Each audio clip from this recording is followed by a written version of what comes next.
vegetable consumption is fundamental to a healthy, balanced diet. However, EU compliance with dietary guidelines is poor, and further research is required to overcome consumption barriers.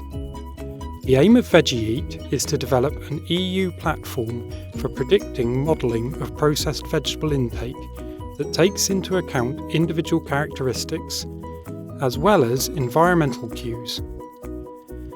This aim will be achieved through the development of consumer-oriented products, the development of recipes for use by food providers, and the benchmarking of choice architecture facilitating the consumption of vegetables.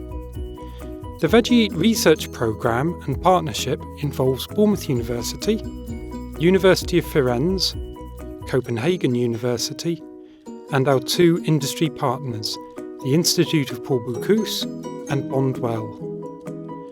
Therefore, a competitive consortium with large know-how and expertise in vegetable manufacture and presentation and public sector food service has been created.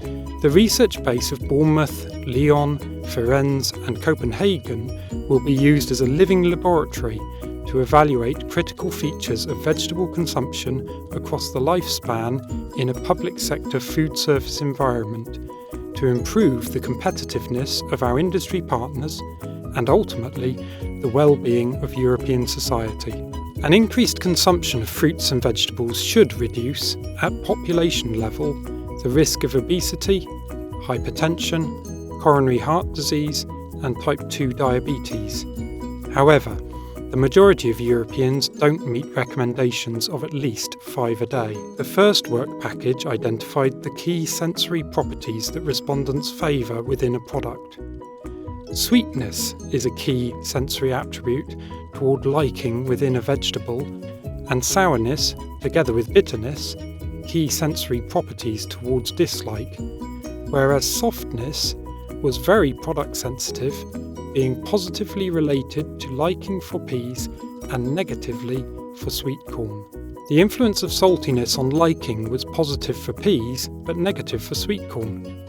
Similarly, richness in flavour and in colour was strongly correlated to liking for both peas and sweet corn. This information was then used for recipe development by master's students in culinary management at the Institute of Paul Bocuse, a private hospitality and culinary arts management school and partner in the project. The aim of this work package 3 is to move from product to recipe, with the goal of developing innovative dishes that are accepted by consumers. 11 dishes were developed, which on piloting with an expert panel were reduced to 3. These are sweet corn soup, pea tart and vegetable burger. Development of the recipes and dishes took into account an innovative treatment of the specified vegetables and factors such as nutrient profile, relevant costs, and ease of replication through the processes used. First-year hospitality students at Bournemouth University prepared the dishes from the specification given with some mixed results. Corn soup was definitely the favourite from an appearance and taste perspective, although the specification could benefit from more detail with regards to preparation guide. The popcorn on the top was met with intrigue. It looked interesting, but was a bit soggy in taste. Next came the pea tart, which was the least well liked as it tasted very sweet. And lastly, the burger was prepared. This looked good and appetising, but it was just beaten by the soup. The students felt that the burgers should be served with chips and suggested sweet potato chips would complement the dish nicely.